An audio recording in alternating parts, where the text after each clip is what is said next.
বন্ধু আমার কইলো দোস্ত আমি তো পার্কে আসছি তোর ভাবিরে লইয়া, এখানে কোনো ঝামেলা হইতে পারে দোস্ত, প্লিজ দোস্ত তুই আয়। আমি বললাম ভাবি মানে তুই এবার বিয়ে করলি কবে? তখন আমার বন্ধু বললো আরে বেটা গার্লফ্রেন্ড মানে তোর ভাবি না।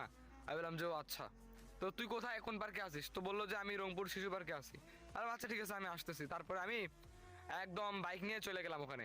তো যাই আমার বন্ধুরে ওখানে দেখতেছি কেউ নাই, মানে অনেক জোড়া জোড়া বসে আছে কিন্তু আমার বন্ধুর কালাচান মুখখানা নাই। তো আমি খুঁজে বেড়াইতেছি যে আমার বন্ধু কই, বন্ধু নাই, বন্ধুর কোনো দেখা নাই। আজব তো, ফোন দিলাম কাটিয়ে দিতেছে ব্যস্ত, ফোন দিলাম আবার কাটিয়ে দিতেছে ব্যস্ত, কি করি? তারপরে আশেপাশে ঘোরাঘুরি করতে করতে দেখলাম সব জায়গায় জোড়া জোড়া বসে আছে, কিন্তু এক জায়গায় শুধু দুইটা মাইয়া বসে আছে। অদ্ভুত লাগলো, কি রে ভাই, সব জায়গায় জোড়া জোড়া, এক জায়গায় খালি দুইটা মাইয়া বসে আছে, ঘটনা কি কিছু বুঝলাম না। আবার একটা মাইয়া মোটা, একটা মাইয়া চিকন, ওরা এমন ভাবে বসে আছে মনে হয় যে মানে যে ওরা বয়ফ্রেন্ড গার্লফ্রেন্ড, কিন্তু আসলে দুইটাই তো বেডি। কেমনে যে কি আল্লাহ জানে, শরীফ থেকে শরীফা মনে হয়। যাই হোক, আমি আবার ওই কাছে গেলাম, যা বন্ধুরে ফোন দিলাম। ওমা দেখলাম টিং টিং টিং করে ফোন বাজতেছে। ওমা আশেপাশে কোথায় ফোন বাজে? তারপরে ভালো করে তাকাই দেখলাম যে মোটা যে চেংড়িটা বসে আছে ওখানে, ওই চেংড়িটা আমার দিক তাকাইতেছে। আমি বললাম যে কি ব্যাপার আপু, আমার দিকে এমনি তাকাইতেছেন কেন? তখন আমারে এমন করে ডাকে, যে মারে আমার ডাকতেছেন কেন? আপনি যে মোটা, ও আল্লাহ, ওখান থেকে বলেন কি বলবেন। ওমা তাও দেখি ডাকতেছে, এমন করে ডাকতেছে। তারপরে আমি ওই দিক না তাকায় আবার ফোন দিলাম।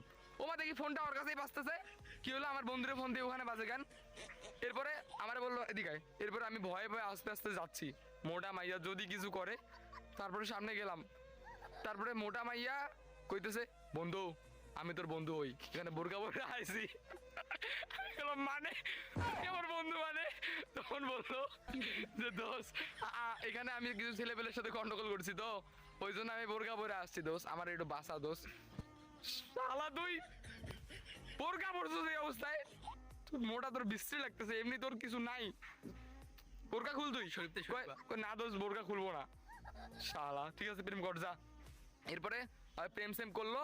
তারপরে যখন ওর গার্লফ্রেন্ড চলে গেল, এরপর আমার বললো চল এখন যাই।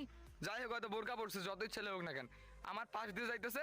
ওমা সবগুলো জোড়া আমাদের দেখতেছে আর হাসতেছে, চ্যাংরাটা চিকন আর মাইয়াটা এত মোটা, হয়তো মরে যাবো। কেমনটা লাগে অপমান, কিছু কইতেও পাইতেছি না। শালার মোটা।